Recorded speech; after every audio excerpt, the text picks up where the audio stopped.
What you're about to see today is astonishing. This happened in the most sacred and secret corridors of the Vatican. It didn't require a war or a revolt. A decree that took everyone by surprise was signed by Pope Leo III with great calm. This decree caused a major problem among church leaders. This act was enough to unleash the anger of cardinals who, for many years, lived with many privileges and secrets, believing no one could touch them. And do you know what happened? A simple piece of paper bearing a pontifical seal became a dynamite, ready to blow everything up.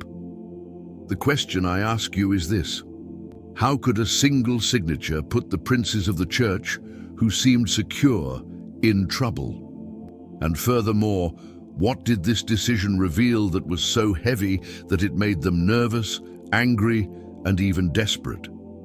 The answer is simple. My brothers and sisters who are watching me, that decree not only exposed financial problems, which are serious enough, but also revealed a veritable corruption scheme passed down from father to son in the Roman Church.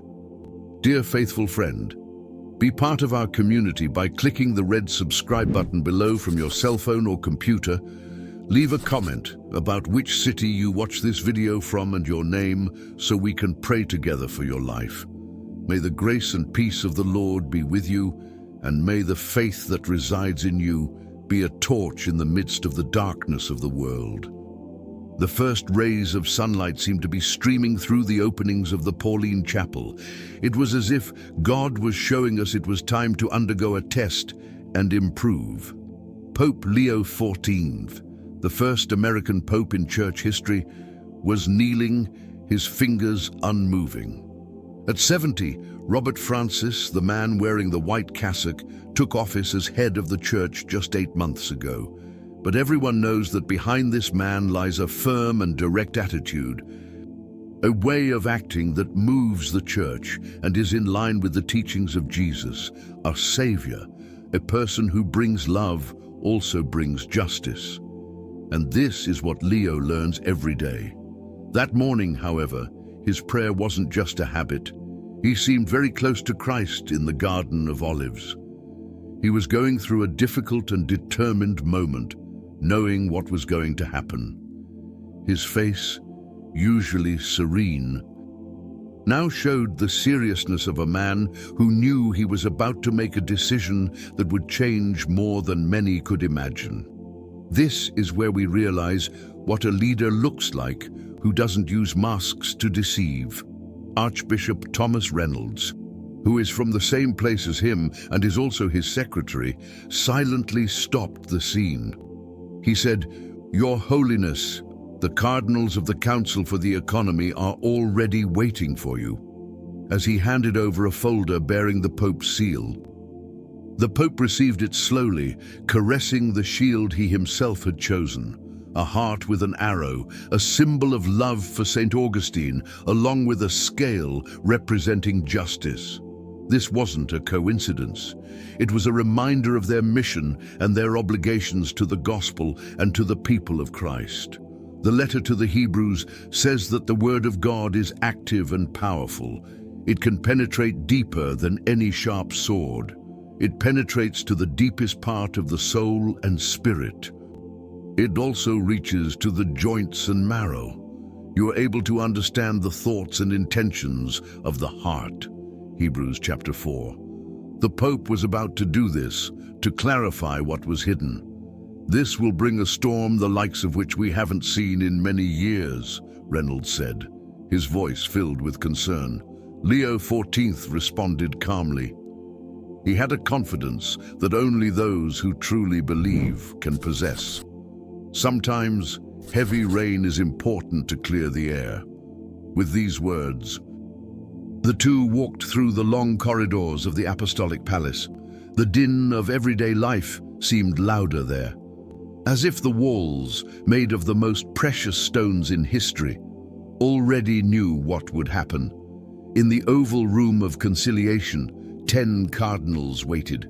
The difference was all too obvious. The red cassocks represent the blood of the martyrs. But at that moment, They reflected the luxury and power around the table. In the center was the Pope's pure white robe, symbolizing Peter's purity and authority. Everyone fell silent when he entered. He greeted them with a soft voice. "Good morning. Thank you all for joining us for this special meeting." The first to speak was Cardinal Vittorio Bianchi. He was born in Rome and was an educated man. He represented ancient traditions well. His cassock, made by the same tailors who dressed the wealthy in Italy, revealed a taste for expensive things. Many thought this was inappropriate for someone working in the church. Even though he said it was a matter of dignity, it was the kind of thing that makes us think and doubt. Dignity is important for everyone. Everyone should have respect and fair treatment. We must fight for this to happen for each person, regardless of who they are. Everyone deserves to be treated well and have their rights recognized for God's people. The question for the poor is too short and doesn't contain enough information to paraphrase clearly. Could you provide more context or a longer text for those who have nothing or for their own control and social position? With a practiced smile, he spoke, "Your Holiness. Financial matters tend to have more predictable timelines. What's the rush that calls us today?" The Pope opened his briefcase and responded directly, as if he didn't have time for lengthy words. Transparency doesn't need a timetable. With careful eyes, he spoke about the important decision. A motu proprio is a law made by the Pope on his own initiative. This law called for complete transparency in finances. A group of cardinals, archbishops, and bishops who work in the Curia. Everyone should disclose their bank accounts, investments, and assets. It's also important to close any accounts in tax-free places. The time frame for action, only 30 days. A deep silence filled the room. Diante's face went pale. Cardinal Gomez, a 72-year-old Spaniard, shifted uncomfortably in his chair. Others glanced at each other with palpable nervousness. Finally, Diante spoke, trying to sound confident. He said, "This is a huge invasion of privacy for those who didn't choose to live without money." Leo XIV was quick and arrived on time, like a good planner.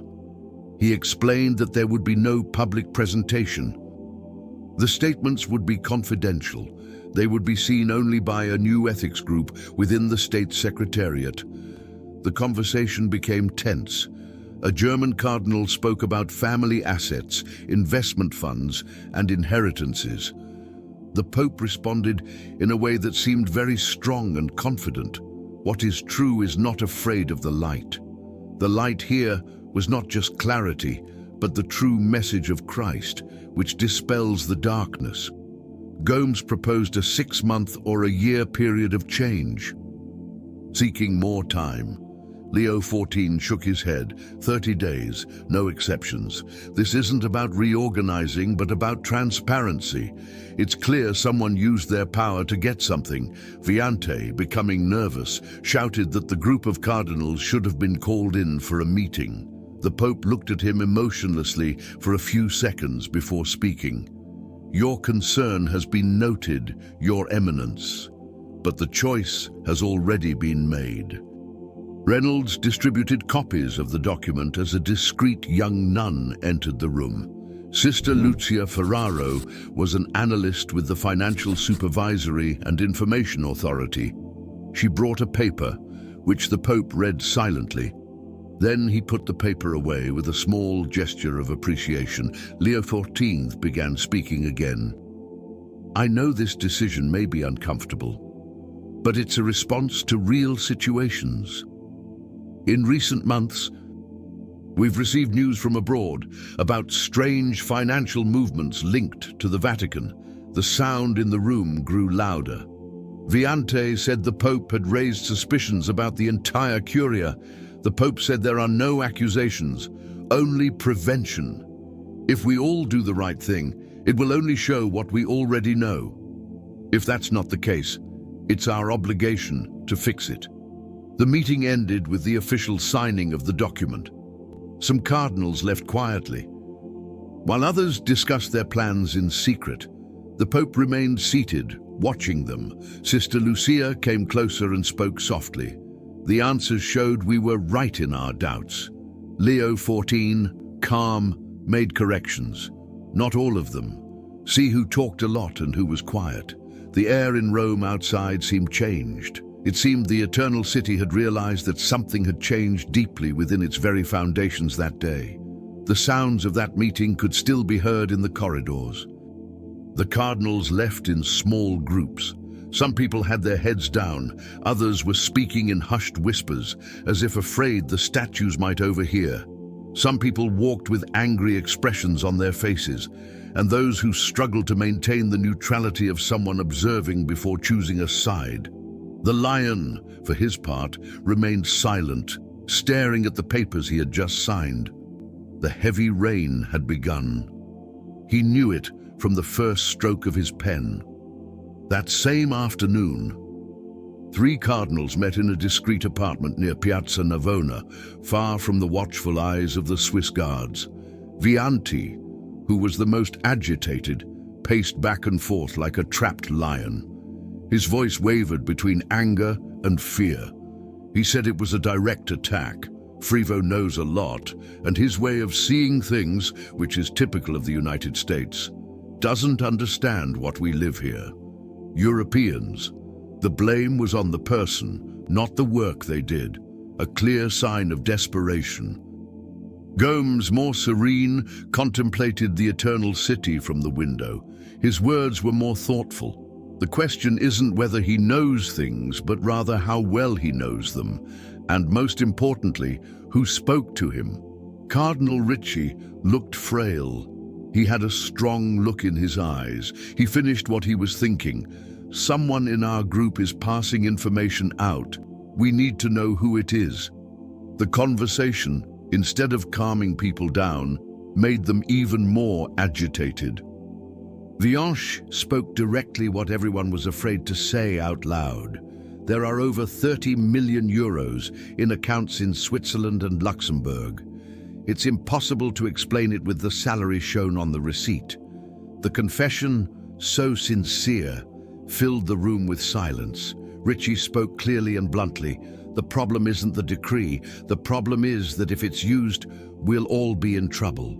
And those of us on the outside know well how corruption works.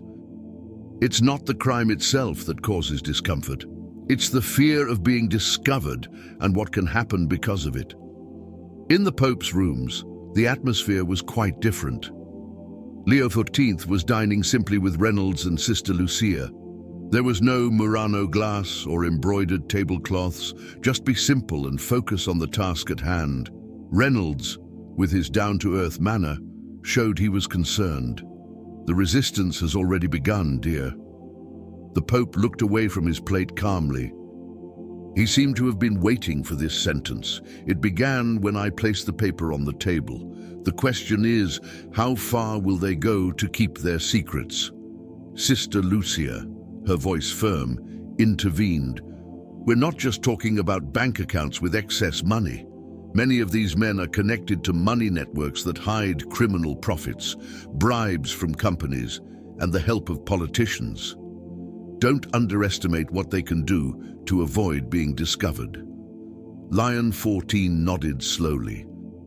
He wasn't stupid. He knew the magnitude of the difficulty. The battle between good and evil is very clear, as St. Paul said in his letter to the Ephesians, chapter 6, verse 12. Our struggle is not against people, but against leaders and powers, against the powers, against the controllers of this dark world, against the evil powers that be in the heavens. And that was exactly the fight he knew he was facing. That's why he said, we can't go back. The next day, what the Pope already knew became clear. Italy's most important newspapers, with warlike handwriting, carried major news about the Vatican's money shift. It's a Pope from the United States who speaks out against places where people save money to pay less taxes. Others like to call him an earthquake in the Curia. Word spread quickly. The phones in the Vatican press office rang non-stop. the spokesperson, unable to control his excitement, simply pointed journalists to the official report. From her office in the Palace of the Holy Office, Sister Lucia watched with joy and a touch of fear. She worked for many years on the financial documents that formed the basis of the papal decree. For many, it was an unexpected move. For her, it was the culmination of a long and risky investigation. While reviewing papers, her phone vibrated with an urgent message. She needed to report to the Pope's office immediately. There, he was waiting for her along with Reynolds and Stefano Sanetti, the head of the Vatican's Financial Information Authority. The man, well dressed in a suit, spoke clearly. Since the decree was published, we've detected unusual activity in several accounts linked to members of the Curia, important changes to even more hidden locations. Reynolds is finished. The Marshall Islands, Vanuatu, small Pacific states. They're trying to hide the money even deeper. The Pope looked at him and wasn't surprised. He said we'd already expected this. What they didn't expect was that we'd be watching them live. Sister Lucia, with a worried expression, added, "This shows we're not just talking about extra savings. This is money that can't be properly explained." Sanetti spoke more clearly. 7 cardinals were directly implicated, 5 from Italy, 1 from Spain, and 1 from Germany. The most active, Vianti, with transfers of over $3 million in a single day. Leo XIV closed his eyes for a moment. It's as if the weight of knowing the truth were a pain we feel in our bodies. Then he asked a question. What about Gomes? Sanetti's answer revealed many things. No direct action took place, but there was a quick call to a boss in Geneva. Precaution is like wearing a mask. Reynolds, ever practical, asked the question everyone was afraid to hear. What do we do now? To be holy is to live a very good life. A holy person acts with kindness. They help others and do the right things. They can also be someone who is dedicated to God or to very important values. To be holy is to always do good. These acts can be seen as a way to eliminate evidence. The Pope stood and walked to the window. Outside, St. Peter's Square glowed with a dark sky, illuminated by moonlight. His voice firm, he answered, "We're not going to act yet. We're going to let them get themselves into trouble. We need so much evidence that even their friends can't defend them." The storm had only just begun, but it was already evident. The Vatican walls couldn't block the sound of what was about to happen. Rumor has it that a director of financial intelligence spoke to Leon about a cardinal who knew about some of the transactions. The cardinal was frightened and unresponsive. He didn't have the courage to tell anyone. But that was just the beginning of Leo's quest to uncover everything that was going on. Later, he would discover who this cardinal was. That night, in a chic restaurant in Trastevere, the background music couldn't hide the tense atmosphere at the table where Cardinal Vittorio Vianci sat, with Paolo Bassaio, the head of the Italian Continental Bank. Over a delicious Fiorentina steak, Vianci spoke with an unmistakable nervousness. "This situation can't continue, Paolo.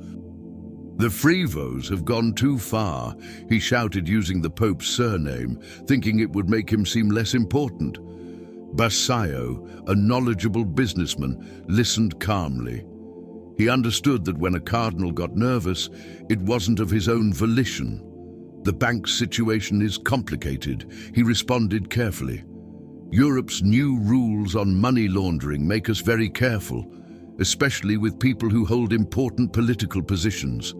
And yours, sir, are..." Vianci closed his lips. "I'm not asking for anything wrong. I just want the description the bank has always given the church for many years." Bassaio turned his head slightly and, in a firm voice, responded, "What was once called discretion can now be seen as complicity." It was at this moment that Cardinal Francisco Gomez arrived with a serious expression to join the dinner. His arrival changed the tone of the conversation. He bluntly stated that we have a bigger problem. The Pope now observes our transfers as they happen. The activities we carried out this morning were noticed. Bianchi turned pale. How could this happen? These exchanges of information must be kept secret. Gomez, with the calm of a poker player who knows what he's doing, offered an explanation. The new mayor, the Secretary of Economy, made new deals with important financial figures in other countries. No one believed this would happen. Basayo acted practically. If you'll allow me to give you some advice, stop all movements now. Now, every transfer could be a test. Bianchi responded with controlled anger. And are we going to leave our money on display? The banker had no doubts. It's better to show than to take things away, or even worse, followed back to where they really came from. Gomez took a sip of wine and thought aloud. The fight for money may be tough, but we have other ways to act. He calmly made a list. The media, politics, and religion. We'll count on the help of our friends in the conservative Catholic media networks. We want to ask if the decree is legal. We will seek diplomatic pressure. With the help of like-minded governments and the support of the Church, we will create the impression that a pope from another country doesn't understand our European traditions. The words seemed like a battle plan. What neither of them knew was that at a nearby table, a couple who seemed focused on their food were listening intently. The woman, who looked like an American tourist, was actually an undercover agent for the Italian finance guard. Her ears listened to every phrase, every strategy, and every hidden confession. The Vatican wasn't alone in this dispute. While people were fighting in the Vatican, the next day's newspapers began a new story. The Roman Observatory, the quasi-official newspaper of the Holy See, surprised everyone with a critical article. He asked why there was no unity among his colleagues regarding the Pope's decree. At the same time, a number of conservative groups were releasing contrived messages. People said the Pope was bringing financial values from the United States that were not part of European tradition. The media campaign had begun. Reynolds placed the newspapers on the table in the Pope's office. He said this was just the beginning. The Lion skimmed through the headlines with a serious movement, but he wasn't surprised. It was something that could have been predicted. And what about the information from our observers? The Archbishop broke the news. The meeting with Viante, Gomez, and Basayo was scheduled. They also spoke with the Spanish ambassador to the Holy See to ask for help. The Pope agreed. They're pulling together as expected. At that moment, the door opened and Sister Lucia entered. She carried a leather briefcase. Her face showed a rush. Your Holiness, what I discovered in the Holy See's documents completely changes our perspective on this crisis. On the table, she placed old papers with stamps that were placed 50 years ago. These documents date back to the time of the Banco Ambrosiano crisis. I thought they had been compromised, but I found copies stored in a forgotten file. They show frequent remittances of money to accounts in Switzerland and Luxembourg, which are managed by the leaders of the cardinals involved. The Pope and Reynolds read them quietly. Each leaf was a piece of a strange puzzle. This shows, Lucia said, that we're not just dealing with corrupt individuals. It's a system that was created and passed down from one generation to the next. The Archbishop turned pale. My God, they don't just protect their money, they also defend an entire way of working for the Curia. Leo XIV closed his eyes for a moment. A model that continued to exist even with previous popes and their attempts to change things. Lucia demonstrated another role. During the 33 days that Pope John Paul V was in power, he attempted to conduct investigations. During this period, these accounts revealed many rapid transactions, just as it is now. The room fell silent. The memory of a papacy that ended too soon was in the air in Mother Città. No one said it out loud, but everyone understood what those papers meant. Transparency wasn't just risky, It could be dangerous. Sunrise on the third day after the decree was signed brought another change. Italian newspapers began the day with reports that the Vatican is under a dictatorship of money. In newspapers, conservative political writers described Leo XIV as a foreigner. They thought he didn't fully understand European affairs. The criticism was very strong, organized, and resembled a kind of dance. It didn't come alone. A letter signed by 43 cardinals, most of whom are retired or hold less important positions, asked for the decree to be temporarily suspended in favor of collegiality. Archbishop Reynolds placed the newspaper scraps and the letter on the table. The organization is incredible. They've prepared for years to prevent any major changes. Leo agreed and drank some coffee. I was tired, but not discouraged. "What about our friends?" he asked. Reynolds presented a report containing a variety of information. Good news came from Argentina, Nigeria, the United States, and the Philippines. These countries publicly supported the decree. More bad news came from the embassies of Italy, Spain, and Poland. They have already requested urgent meetings. The pressure between the countries had begun. Now the door opened, and Sister Lucia and Stefano Sanetti entered. Their faces showed a mixture of strength and fear. They brought fresh news. "The traveling cardinal," Lucia said. "He called a simple meeting of the College of Cardinals for this afternoon." A meeting, not held through official channels, was created to organize a joint statement against the Pope. "How many people are going?" Leo asked. "About 60 cardinals," Lucia replied. "Most do it out of curiosity or because of peer pressure. Not everyone is clearly against it. It will be held at the Viante private palace, near Piazza Navona." The Pope was silent for a few seconds. He looked out the window at St. Peter's Square, which was illuminated by the morning sun. Then he looked at the people who worked tirelessly with him. He said, "The time has come to change the way we do things. Do you agree with Pope Leo that an urgent change is needed? Leave your opinion in the comments. They've been attacking ever since we talked about the new law. Now's our chance." The plan was simple and straightforward. Reynolds needed to make a warning that would get a lot of attention. Reynolds warned that a full audit of all Vatican accounts, both institutional and personal, with the help of independent auditors from other countries, would be seen as a declaration of war. "That's right," the Pope said. Sanetti was instructed to carefully contact Italy's Financial Intelligence Unit and Europol. "Tell them, unofficially, that any strange activity in the coming days may be related to a Vatican investigation. I want our enemies to understand that we are watching, and the authorities are watching too." And then came the most surprising move of all. "Sister Lucia," the Pope said, "you will attend this meeting." The religious woman was surprised. "But, Your Holiness, it's a meeting of important people in the Church. My presence would be strange and even a little challenging." Leo XIV smiled calmly. "That's right. You'll be my personal message, with clear communication to them. That will be enough to put an end to their plans for now."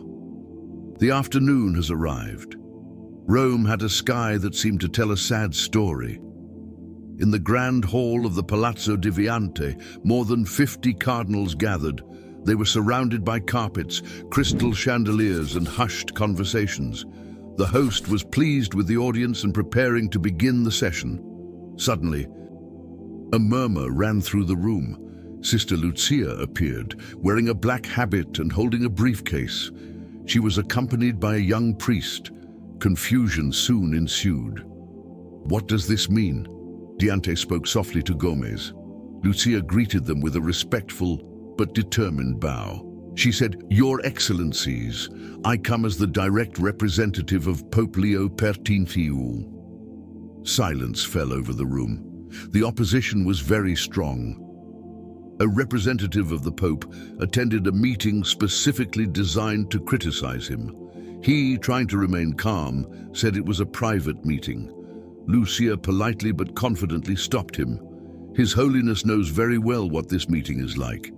He asked me to pass on some information before important people make decisions. She took several papers from her briefcase and handed them out to the people. They were copies of the church's letter that had been sent that morning. A global review, with the help of companies from other countries, would begin now. The whispers grew louder. Diante tried to regain control by complaining about the misguided intentions of the measure, but Lucia left him speechless. This morning, the Economic Council received information. Interestingly, many of its members could not be present, including Your Eminence. A cardinal from Germany, who is very direct, asked sarcastically, why did the Pope send a nun to tell us about such an important decision? Why not choose a cardinal or the team leader? Lucia's response was very strong. She responded with a simple smile. Before taking my vows, I worked for 8 years in the Italian Financial Guard's money crime department. My area of expertise was precisely hidden money in low-tax locations. The discovery was lightning fast. Many cardinals looked at each other in alarm. The innocent were shocked. The responsible were afraid.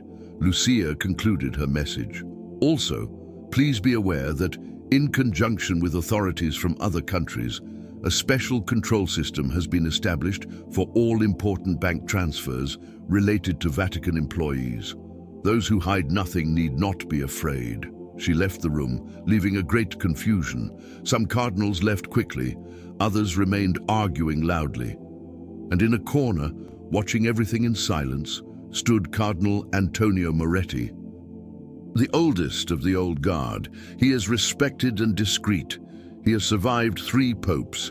His face is without anger or fear. He shows that he is thinking deeply.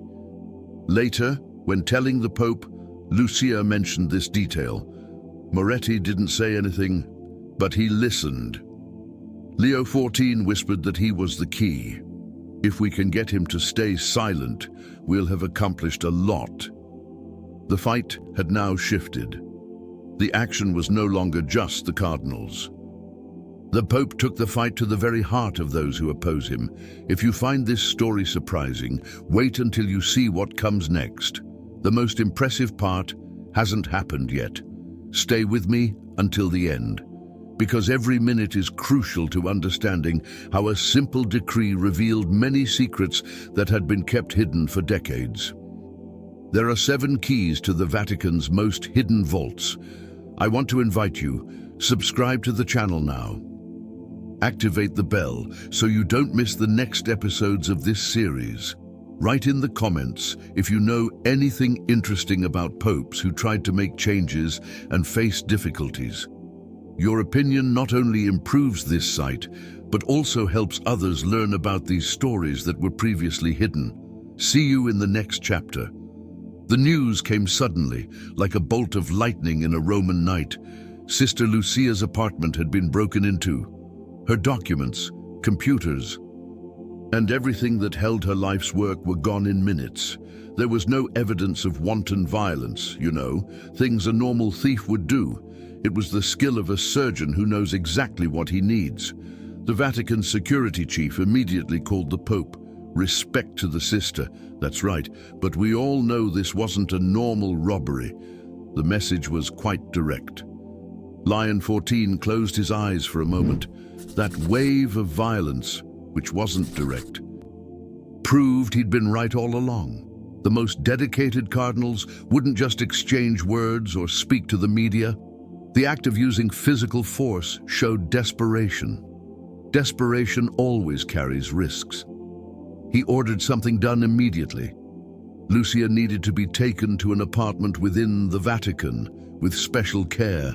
Security on the documents of the Institute for the Works of Religion, known as IORI, also needed to be doubled. That early morning, while the Eternal City was still asleep, in the basement of the Vatican Bank, the real challenge was beginning. The auditors from other countries, summoned confidentially, arrived before sunrise.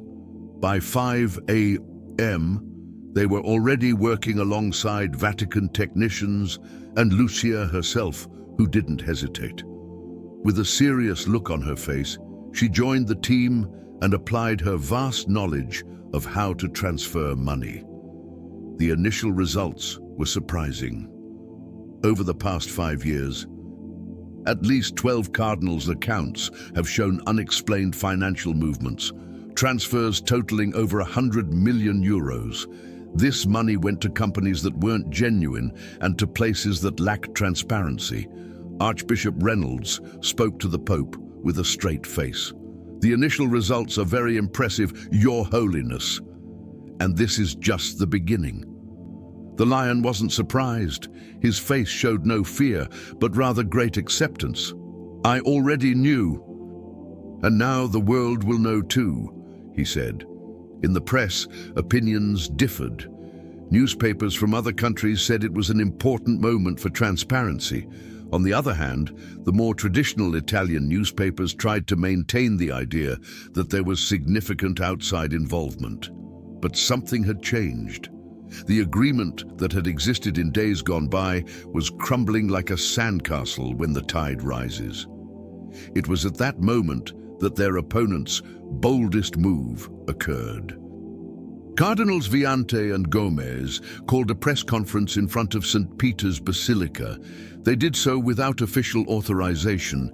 It was 10 a.m. The sun was shining brightly in Rome. They arrived wearing their cardinal robes, which are those long robes.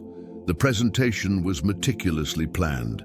The intention was to project an image of seriousness, power, and above all, seriousness. In front of many journalists from around the world, Viante began to speak. His voice tried to be strong, but his hands, which were shaking slightly, showed he was nervous. He commented on ancient customs, the harmony between institutions, and the importance of respecting group decisions. The Pope appeared as a leader acting on impulse and single-handedly breaking rules that had existed for many years. Gomes then spoke in excellent Spanish. He was immediately translated for all the journalists. The message he sent was the same. They didn't doubt the Pope's authority, but rather the wisdom of choices that, in their opinion, could have lasting consequences for the Church.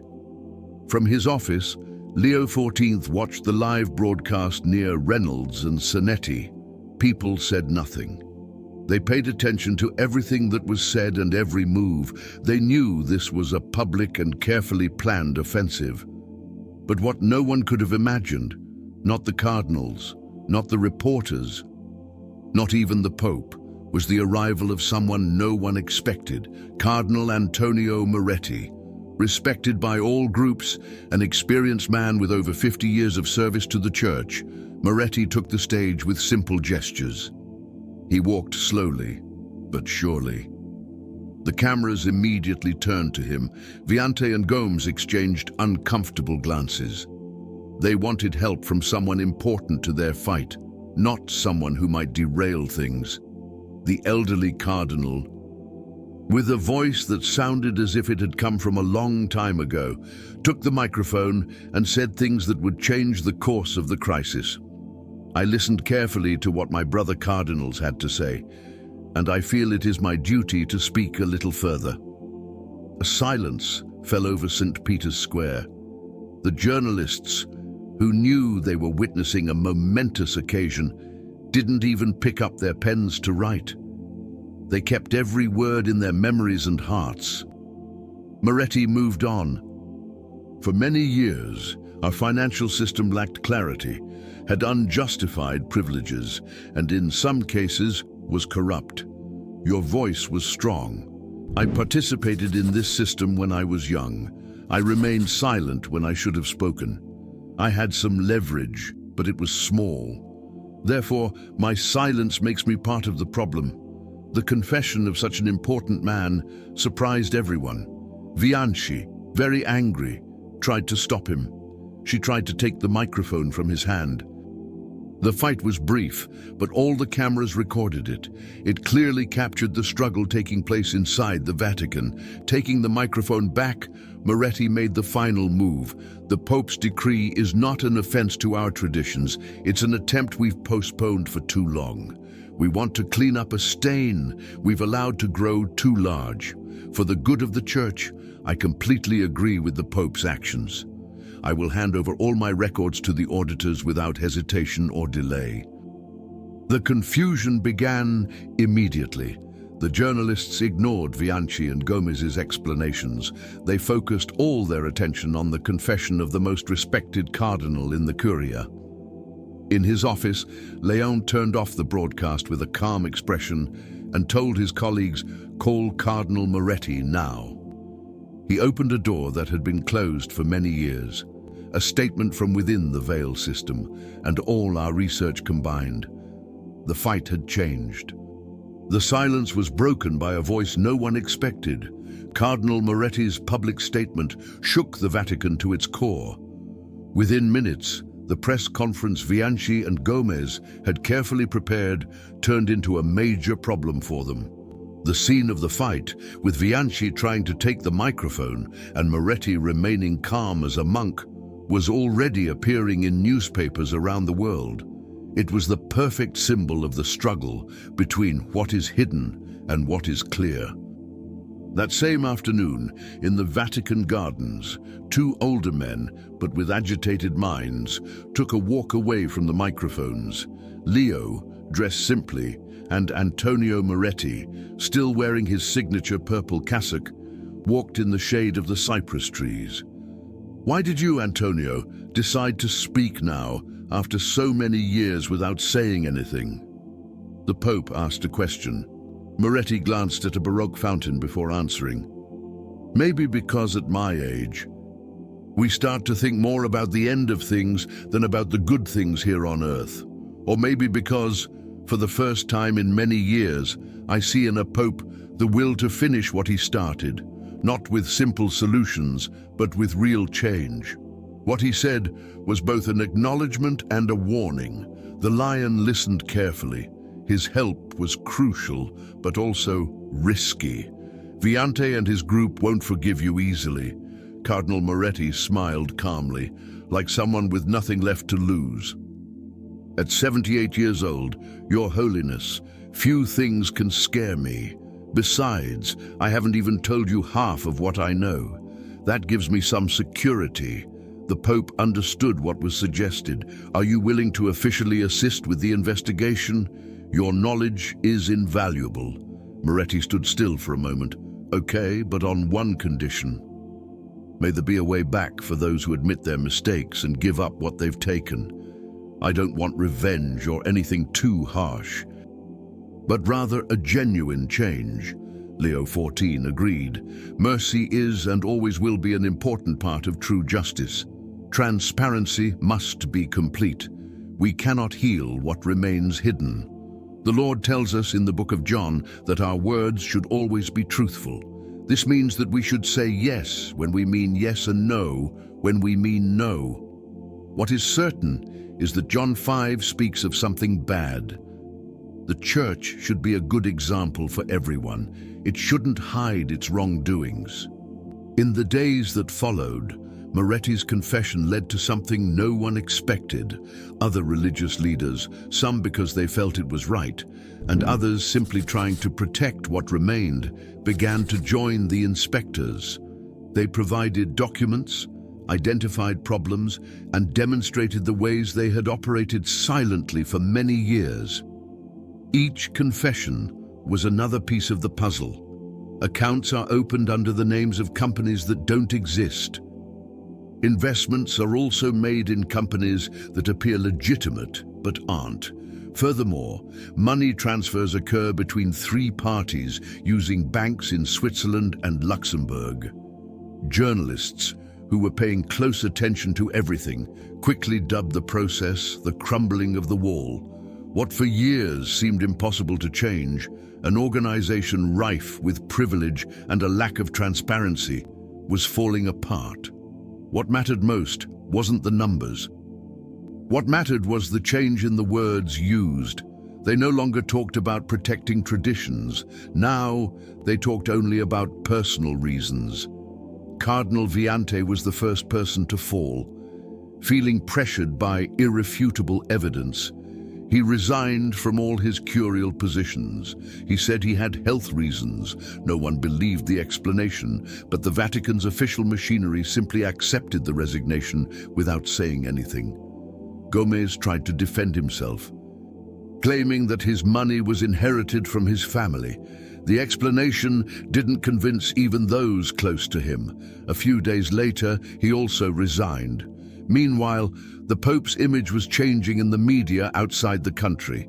He was accused of being a reckless person and out of touch. Now people see him as someone making bold changes. In Latin America, Africa, and the Philippines, his words were celebrated as a momentous cleansing. In Europe, opinions were still mixed. But until that moment, Moretti's declaration had given confidence to what had previously seemed like a dream. A week after the first decree, Leo appeared before the world's press. He was flanked by Sister Lucia and Cardinal Moretti. In a serious voice, he announced the first official results of the review. More than 200 million euros of Vatican employees' personal funds have no adequate explanation. He said these resources will be fully returned to the Church. They will be used for relief and development work in the neediest areas. The announcement wasn't just about numbers. The Pope outlined a plan for important changes. He created a new code of rules for ethics and money. Regular external audits will also be conducted. Furthermore, there will be a system of complete transparency for all Curia workers. This difficult crisis has given us a chance to cleanse ourselves, he said. The Church Jesus created must not be afraid of the truth. Only the truth can give us freedom. The people's applause didn't hide the tension that was still there. Many people thought the struggle wasn't over yet. They believed the hidden resistance was still powerful, but the breach in the wall was too great to ignore. The silence that had enveloped everything had ended. That evening, as the Pope gazed up at the dome of St. Peter's, illuminated by the setting sun, Sister Lucia approached him silently.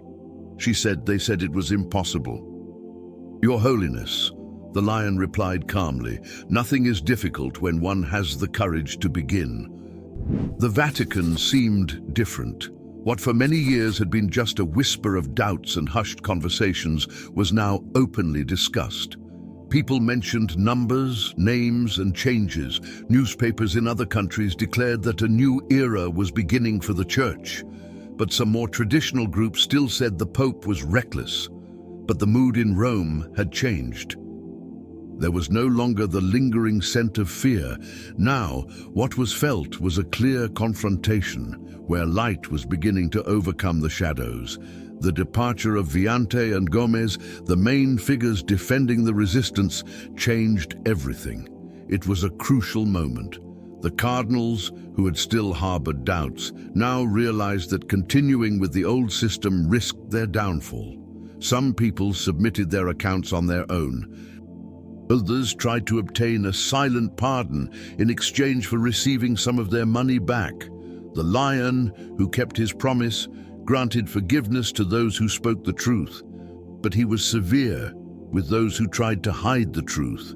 He repeated that it wasn't revenge. It was about healing something that had been ill for many years.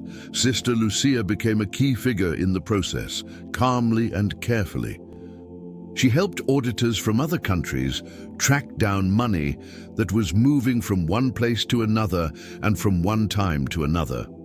Her work revealed links to bogus companies, European banks, and even criminal groups.